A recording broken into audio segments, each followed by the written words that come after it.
Sunshine, sunshine, sunshine. এই দেখো বন্ধুরা, ডিম আলু সয়াবিন দিয়ে কিন্তু তরকারি করছি। শীতকাল তো, শীতকালে কিন্তু এগুলি খেতে খারাপ লাগে না, বেশ ভালোই লাগে। তো ডিম আলু সয়াবিন আর এখানে কড়াইশুঁটি দিয়েছি, দিয়ে ডিমটাকে তো আগে সেদ্ধ করে নিয়েছিলাম, ডিম তো সেদ্ধই করতে হবে। তারপরে কিন্তু একটু ভেজে নিয়েছিলাম, আলুও ভেজে নিয়েছিলাম, মশলা কষিয়ে এই সব কিন্তু দিয়ে দিয়েছি। দেখানোর কিছুই নেই, কিন্তু কী খাচ্ছি এটাই তোমাদের সঙ্গে শেয়ার করব। রাতে কিন্তু মানে গরম গরম ডিম আলু সোয়াবিনের তরকারি দিয়ে ভাত খাবো। তো এরকম শীতকালে কিন্তু খেতে ভালো লাগে। হ্যাঁ, তো আমাদের ঘরে বেশি হয় না এইসব, কিন্তু ভাবলাম যে একটু ছোটো আলু, নতুন আলু, এখন তো শীতকাল, আর নতুন আলু নতুন সবজি সবই তো নতুন। তো এরকম কিন্তু কষিয়ে সোয়াবিনের আলু দিয়ে, মানে আলু সোয়াবিন আর কড়াইশুঁটি, একটু ধনেপাতাও দেবো, দেখো ধনেপাতা কুচিয়ে রেখেছি। হ্যাঁ, না আবার সময় ধনেপাতা দেবো। তো এখন এরকমভাবে কষিয়ে তারপরে জল দিয়ে এই যে ডিম আলু সোয়াবিনের তরকারি করে খাবো। ঝোল দিয়ে ভাত খাওয়া হয়ে যাবে এক থালা। তো এরকম 6টা ডিম দিয়েছি, আর এখানে কিন্তু ভালো করে কষিয়ে নিচ্ছি। একটু ভালো করে খুন্তিটা নাড়তে চাড়তে হবে, আর ডিমগুলো আবার ভেঙে না যায়। তো এইভাবে কিন্তু উলট পালট করে দেখো প্রায় মশলা কিন্তু টেনেই নিয়েছে। সয়াবিন দিয়েছি আর মশলা টেনে নিয়েছে।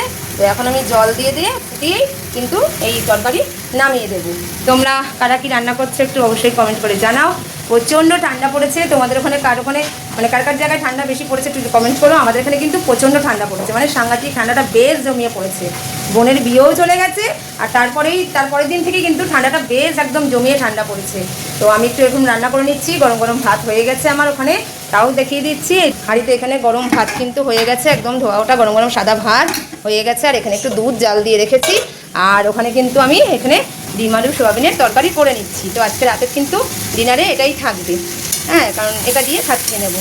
ছোটো ছোটো ছেলেমেয়েরা কিন্তু ভালোই খায়, খারাপ লাগে না, কারণ এত বিয়ে বাড়িতে খাওয়া হয়েছে, এই খাওয়া হয়েছে। তো ভাবলাম একটু আজকে এরকমভাবেই খেয়ে নেবো। তো তোমাদেরকে কী রান্না হচ্ছে অবশ্যই কমেন্ট করে জানিও। আর কারা কারা এরকম ডিম আলু সোয়াবিন দিয়ে তরকারি মানে ঝোল খেতে ভালোবাসো ভাত দিয়ে, অবশ্যই কমেন্ট করে জানিও।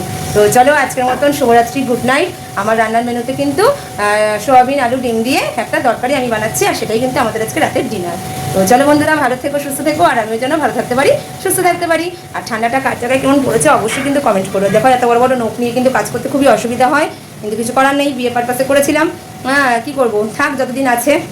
তো দেখো, আর এই দেখো পোড়া জায়গাটা, সেটা মানে দাগ হয়ে গেছে, ঠিক হয়ে গেছে, কিন্তু দাগটা রয়েছে।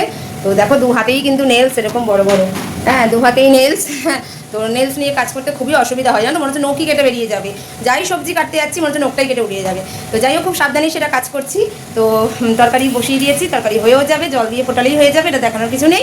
শুধু ডিনারটা কী করছি সেটাই তোমাদের সাথে শেয়ার করলাম। আর আমার ভিডিও কেমন লাগে অবশ্যই কমেন্ট করো, আর আমাকে দিও কিন্তু অনেক অনেক ভালোবাসা, একটু না অনেক অনেক ভালোবাসা দিও। তোমরা পাশে না থাকলে হবে কী করে, তোমরা তো আমার বন্ধু, তোমরা আমার ফ্যামিলি, তোমরা আমার পরিবার। তো তোমরা অবশ্যই ভালোবাসবে, আর এইভাবেই কিন্তু আমার সাথে থাকবে, পাশে থাকবে। চলো টাটা, গুড নাইট, বাই, সবাই ভালো থেকো, সুস্থ থেকো, চলো টাটা।